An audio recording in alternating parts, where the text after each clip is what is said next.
Dear students, have you thoroughly studied chapter number 5, our Introduction to Stocks? Well, I hope so, because now you're in for a treat, because this module, this chapter, is awesome. And it's not as tedious and detailed as chapter number 5, but it has concepts and techniques and skills that are just you won't believe how cool these are, because you are going to learn techniques that the vast majority of investors don't even know exist, and will, I believe, tilt the odds in your favor such that you will be prudent, long-term oriented investors that should thrive over the long term, assuming the world doesn't end, in which case all bets are off. So let's get started. Common stock valuation. Yeah, in other words, how much is it worth? And here is a quote from a mutual fund manager, Greg Ireland, with over 35, close to 40 years of experience. Value matters. You ignore value at your peril. So remember our discussion of growth and value, and people say, well, value's low PE and growth is high PE. That's too simplistic. Value means there's something there. There's something that is worth a value, that is worth something, that causes us to be interested in potentially investing in it. So remember, we are going to learn about value, and we are not going to ignore value, because you ignore value at your peril. Slide number 2, common stock valuation.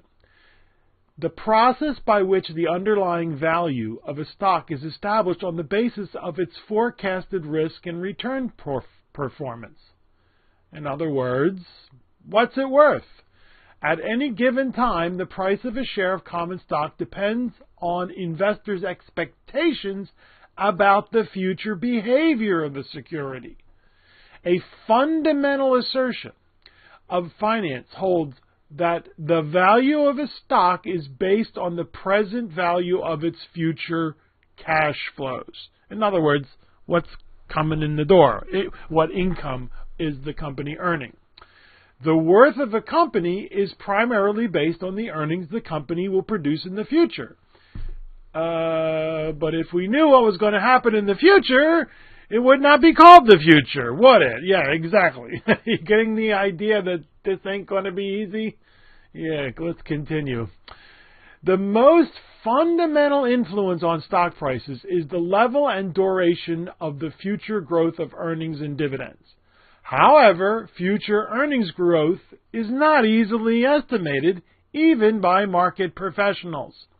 And this is Professor Burton Malkiel, who wrote a wonderful book that you should read someday. It could be one of the first books you read. I read about stocks. I like One Up on Wall Street. A Random Walk Down Wall Street. You're going to want to read this one, because he's got a great sense of humor and playfulness, and he's also very brilliant. So you want to read this book. But he says that it has to do with the fact that a company is in business and is trying to earn money, and so the stock price is based on the future growth of those earnings and potentially dividends. But it ain't easy. So if someone were to ask you, what is the most important factor in determining the future value of a company, in a few words, you could say future earnings, or you could say future dividends. Sound like a test question. But do any of us know what is going to happen in the future? No. So is valuing stock going to be easy? No, it's not. It's not easy for the pros, let alone us armed with our little internet connection. Yes, so we're going to learn how to tilt the odds, as I say, in our favor in Chapter 6. Slide 4. Security analysis is the process of gathering and organizing information and then using it to determine the value of a share of common stock. We are looking for what is often called the intrinsic value, the underlying or inherent value of a stock as determined through security analysis. The question is, what security analysis methods or measures does one use to determine the intrinsic value of a company? Do we use future dividends, potential capital appreciation, the price-earnings ratio, the financial ratios, which we've taken a look at a couple. We're going to look at more in the next chapter. The past price performance, those are the technical analysts. The amount of risk, how do you measure risk?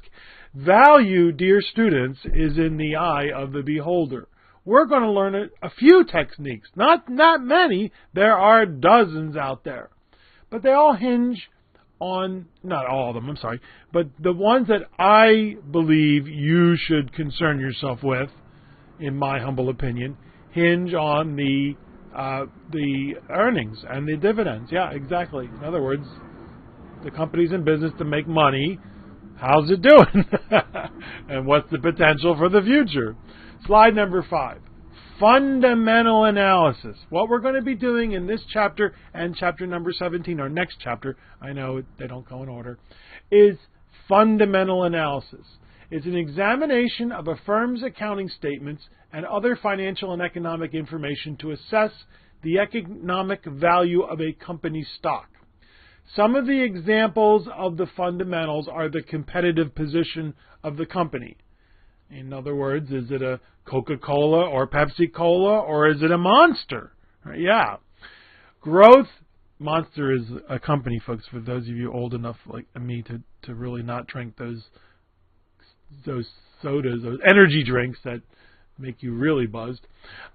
Used to be called Hanson's, if you can believe that.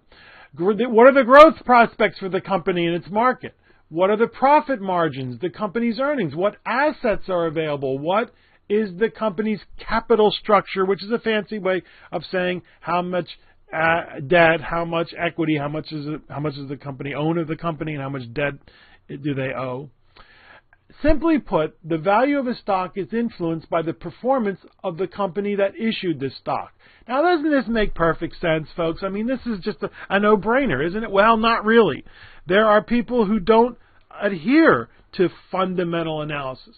They use a type of analysis called technical analysis, which we will discuss later on. And I think they're all wet, personally. But then remember, there's chocolate and vanilla, and some people like strawberry. And I tell you my bias is right up front to get them out of the way, because when you're teaching a subject as as complicated and there's all these different schools of thoughts, you obviously bring your own biases to the table. So I tell you mine. I side with the fundamental analysts.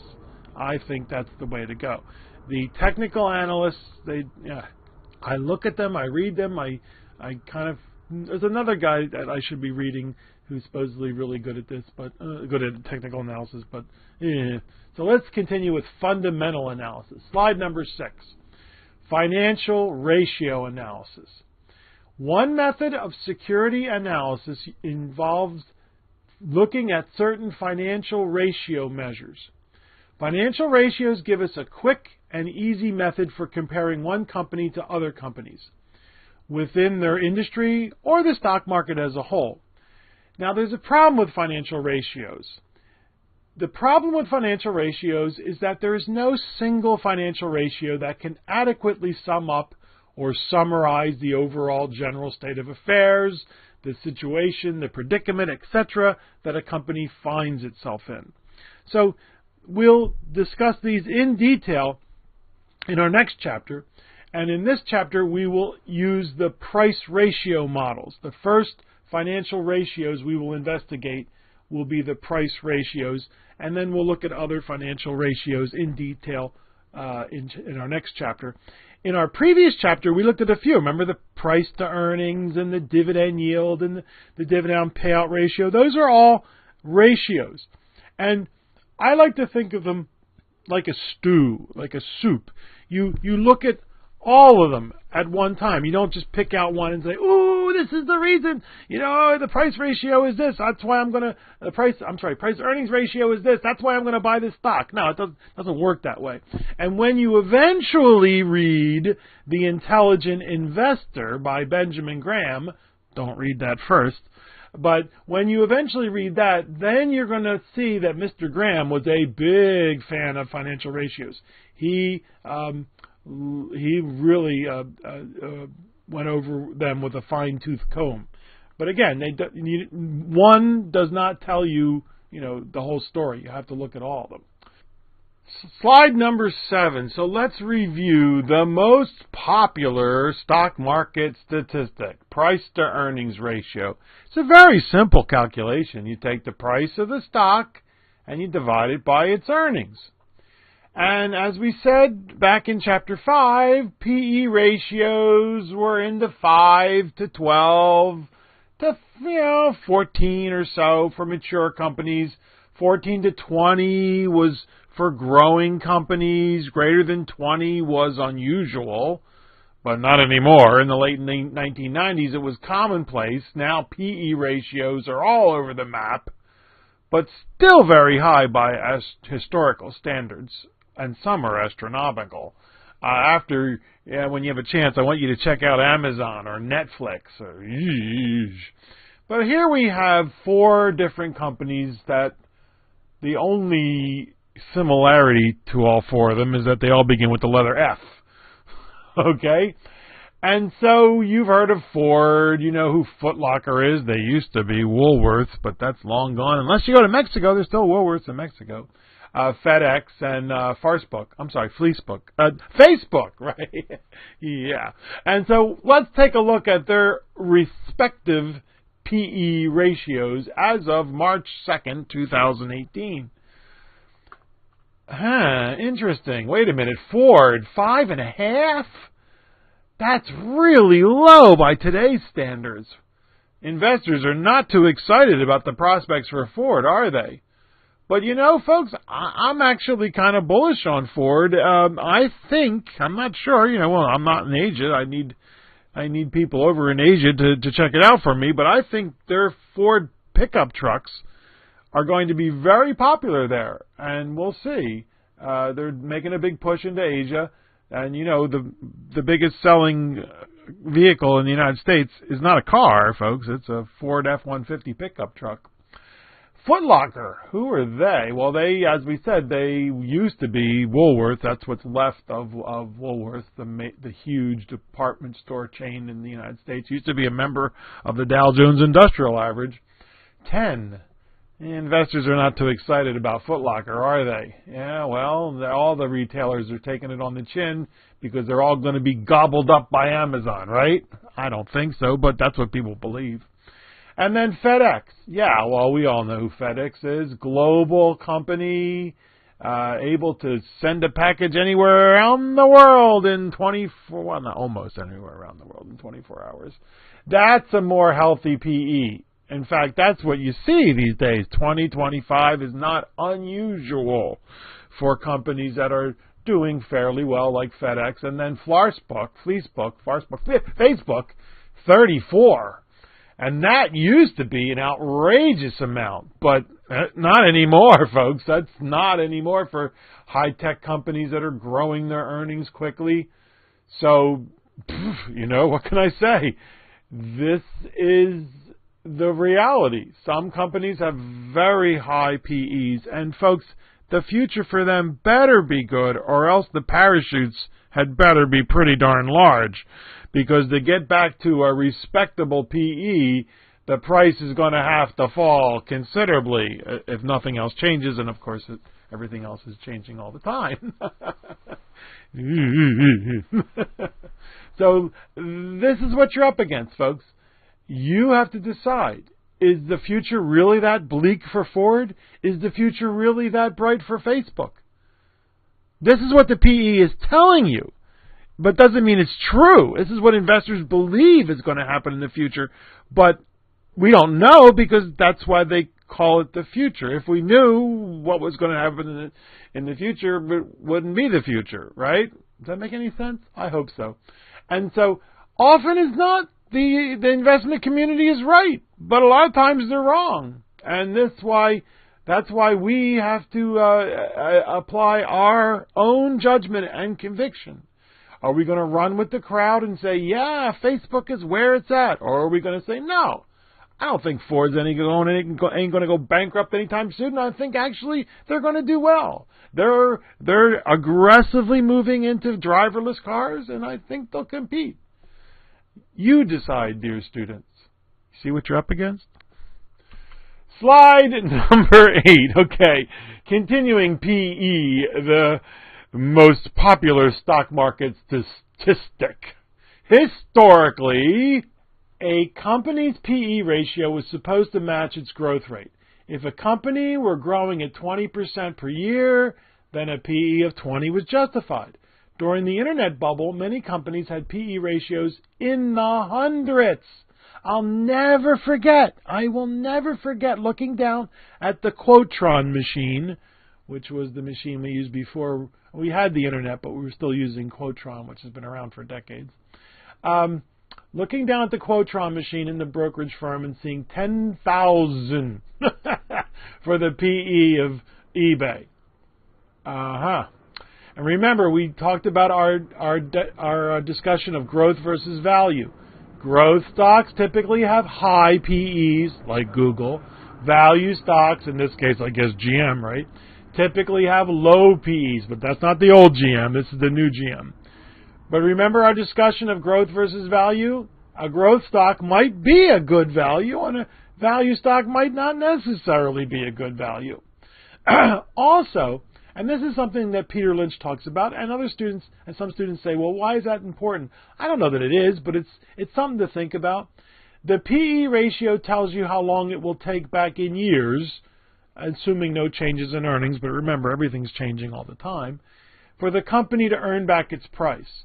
So if you have a PE of 3, it's going to take 3 years for the company to earn back its price. If it's a PE of 20, it's going to take 20 years. And not that that's important in and of itself, but it's something to think about, because a PE of 10,000, it's going to take 10,000 years for eBay to earn back its price. Back in, this was 1998, as I remember. Yeah, we were worried about the Y2K problem. They need to worry about the Y5K problem. What's going to happen when we go to 9,999 year to the year 10? You know what? None of us are going to have to worry about that problem. Slide number 9. Price to cash flow. Well, it's the same idea, folks. We had price to earnings. Price to cash flow is basically the same idea, except instead of using your earnings, you use your cash flow. And you're probably thinking, wait a minute, how could the cash flow be different than the earnings per share? Well, there are several reasons. And if you've taken accounting, you know one of the major reasons is depreciation. Depreciation is not an actual cash expenditure. You as a company do not write out a check to depreciation. But you can use that expense to lower your earnings and hence lower your taxes. And it has to do with how the IRS, the tax code, taxes companies. And so if you've taken accounting, you know exactly what I'm talking about. If you haven't, think about it. It's not that difficult.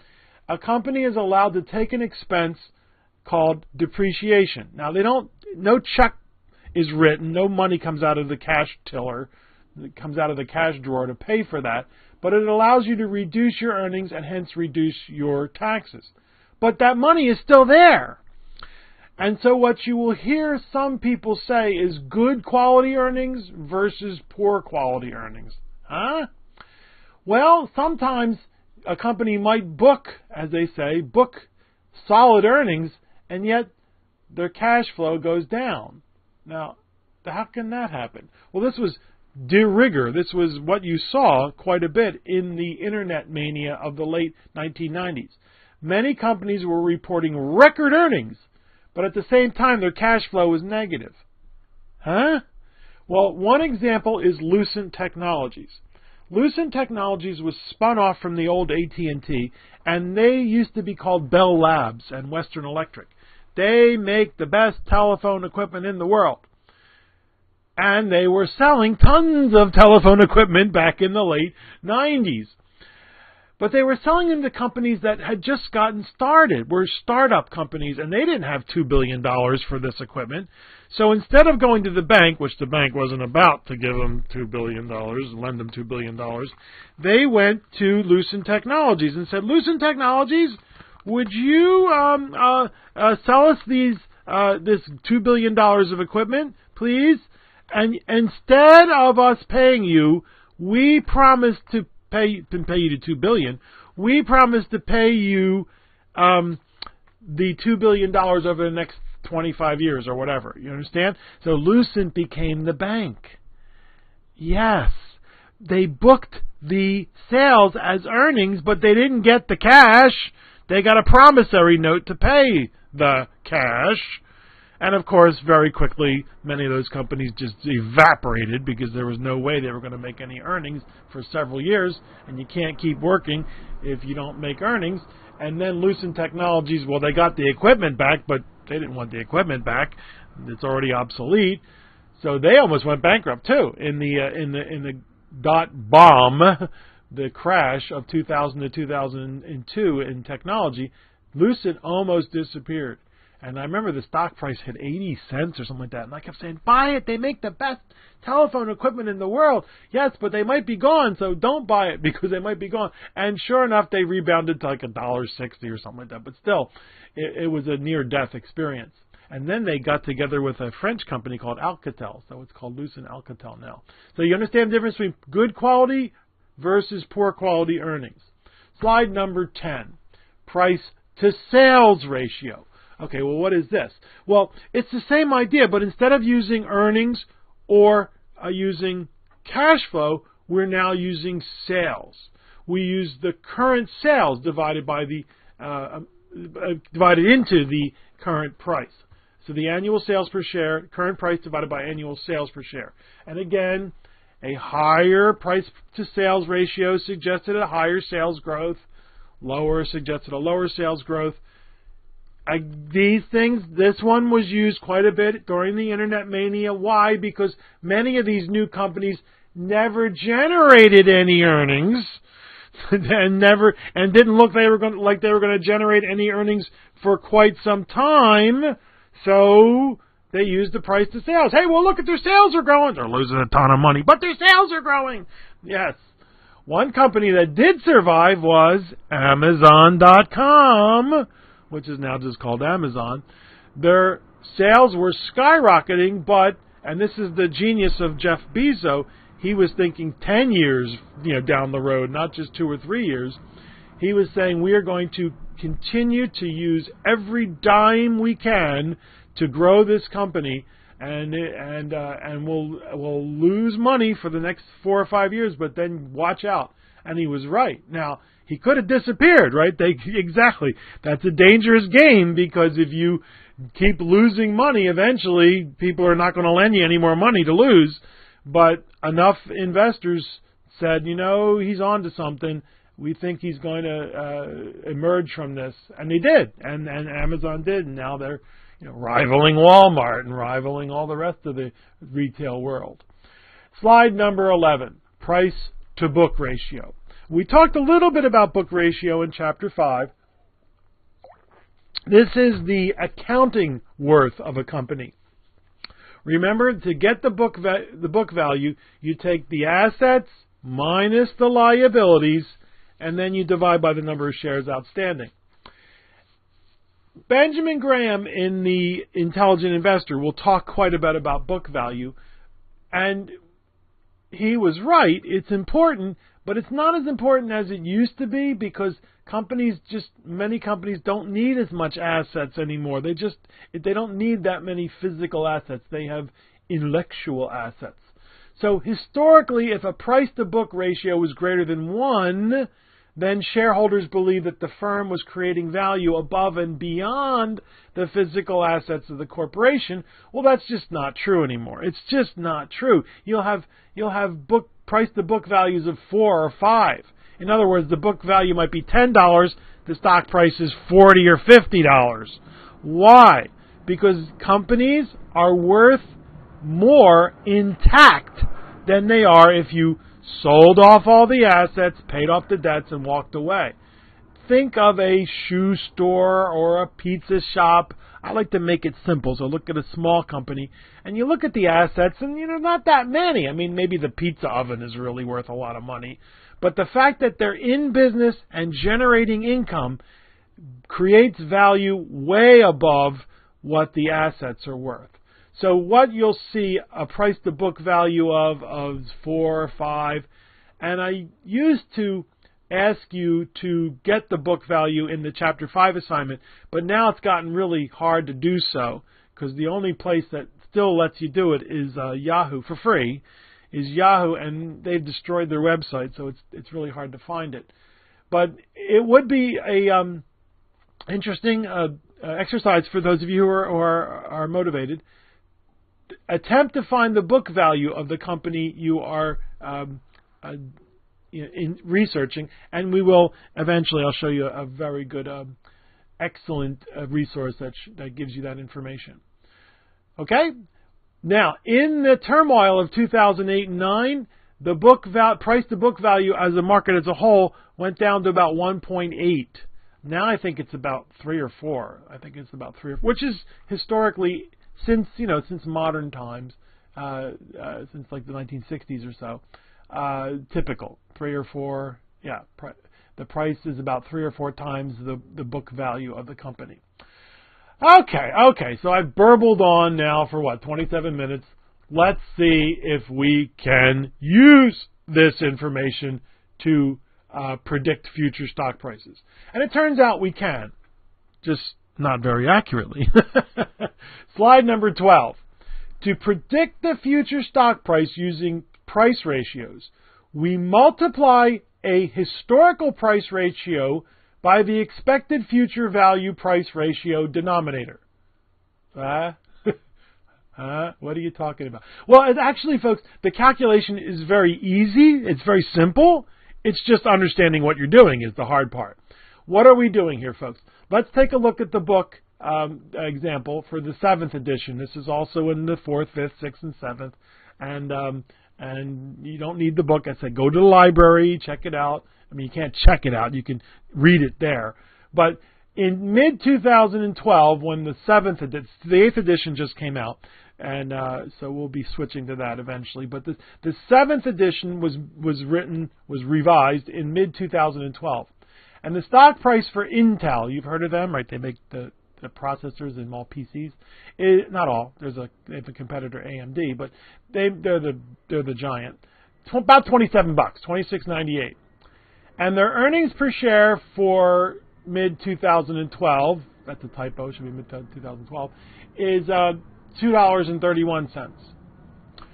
And you go back 5 years. Now whoever did this went back 5 years, and we'll show you how to do that later on, or where to get that information. And the average PE was 17.1. Now the analysts believe that the growth rate is 7.6% for the next year. They believe that next year, a year from mid-2012, the earnings per share will have grown by 7.6%.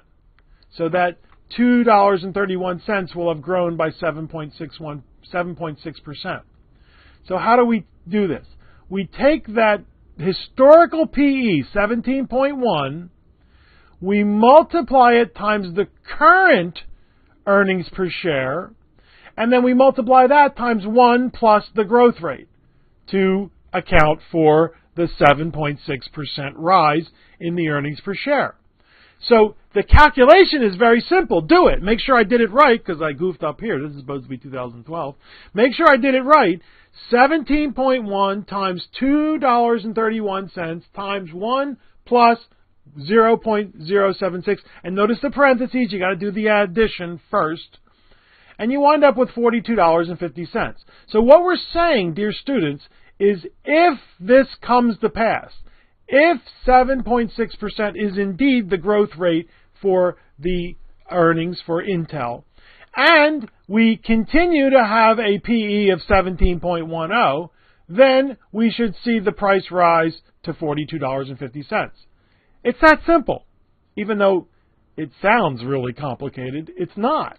We're simply taking that historical price ratio of 17.1, it's an average of the last 5 years, we're multiplying it times the current earnings per share, and then we're increasing that by the growth rate, 1 plus the growth rate. Whatever we believe, or the analysts tell us, or whatever we think is going to happen in the future. Because remember, it's the future, and do we all know what's going to... No, we don't know what's going to happen in the future. All right, so that's it. Do it. And then there's a worksheet. There's actually 2 worksheets that you're going to do, and then there are assignments that you're going to do, and then there's an exam that you're going to do, and you know what? They're all going to look exactly the same. So make sure you do these. Contact me if you have any questions, folks. We want you to be awesome. So don't just throw up your hands and say, I don't understand. Do the calculations. And you'll see the calculations are easy. And then later on, you'll go, oh, I know what I'm doing. Yeah, this is pretty straightforward. And we're going to do this 2 more times. Slide number 13. We're going to do the exact same thing, but in this case, we're going to use price to cash flow. You with me?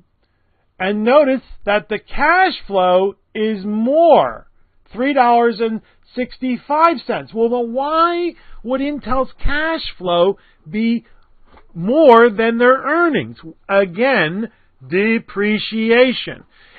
Think about it, folks. You know, Intel's a great money-making company. They sell these chips for $100, $500, the new ones for $1,000.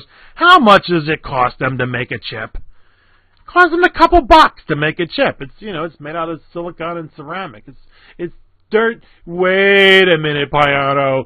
Mr. Grove and all the other CEs of Intel will beg to differ with me that it cost them a couple bucks to make a chip. Yeah, it cost them the variable cost to make a chip is $2, but it cost them $1 billion to make the first one.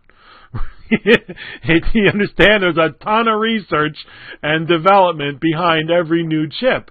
So they will say, yeah, he's right. It cost us a couple bucks to make a chip, but he's wrong in that he's not including all the upfront costs. And what do they have to do with those upfront costs? They have to depreciate them. Excellent. So that's why the cash flow per share is more than the earnings per share. And if we go back 5 years, we find that the price to cash flow ratio over the last 5 years was 8.00.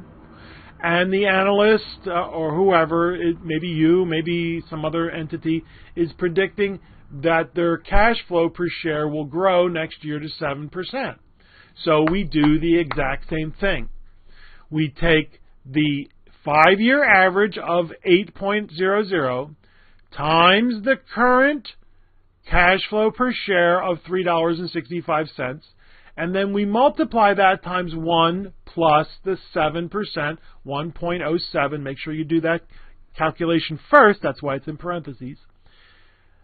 And we wind up with $31.24, and this is very far from our previous estimate of $42.50. What's going on here?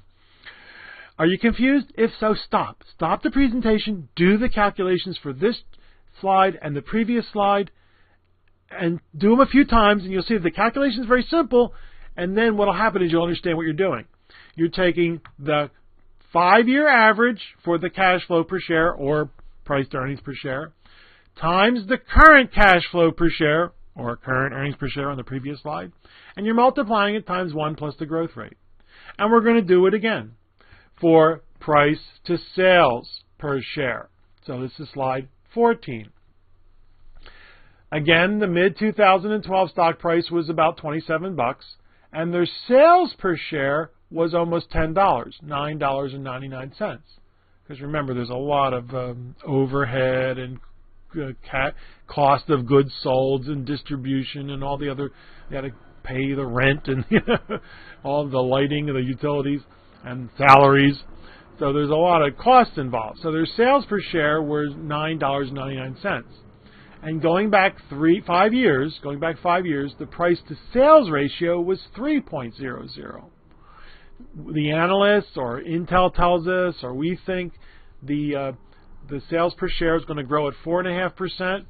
So we take the 3.00 5-year average times the $9.99 current sales per share, multiply that times 1 plus the growth rate, 1.045, because we believe the growth rate is 4.5%, and we get $31.32, which is actually close to the price to cash flow projection, the previous slide.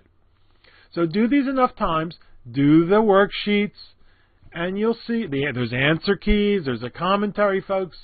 We want you to succeed, and you'll see that they're really not that hard. They're actually pretty darn simple. Slide 15. Reality check! Can we reasonably assume that the formulas in the previous slides will give us realistic figures? Well, for many companies, yes. For many more, no. But there are countless other factors at work, folks. As I use this analogy, I don't know if it's a good one, if it makes sense to you.